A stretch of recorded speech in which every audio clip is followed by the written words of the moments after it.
সীমান্তে বিএসএফের পুশিন থামছেই না। ফের মেহেরপুর সীমান্তে পুশিন চেষ্টা ব্যর্থ হলো বিএসএফের। মেহেরপুরের গাংড়ির শাওড়াতলা সীমান্ত দিয়ে 7 জনকে পুশিনের চেষ্টা করে বিএসএফ, পরে বিজিবি ও স্থানীয়দের বাধায় ফেরত নিতে বাধ্য হয়। এদিকে নওগাঁ সীমান্তে 9 জনকে ঠেলে পাঠানোর ব্যর্থ চেষ্টা হয়েছে। এছাড়া কুড়িগ্রামের রৌমারী সীমান্তে 12 দিন ধরে শূন্যরেখায় অবস্থান করছেন 3 জন। প্রতিনিধিদের পাঠানো তথ্য, Chitra desk report.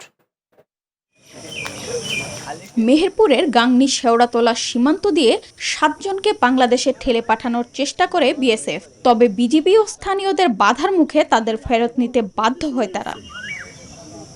Spanish digital print tiles, ATI tiles, এক টাইলসে জীবন পার।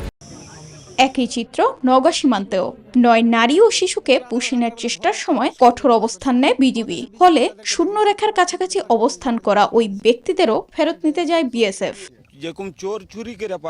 এদিকে কুড়িগ্রামের রৌমারী সীমান্তে ভিন্ন এক বাস্তবতা। সেখানে 12 দিন ধরে শূন্যরেখায় অবস্থান করছেন 3 জন।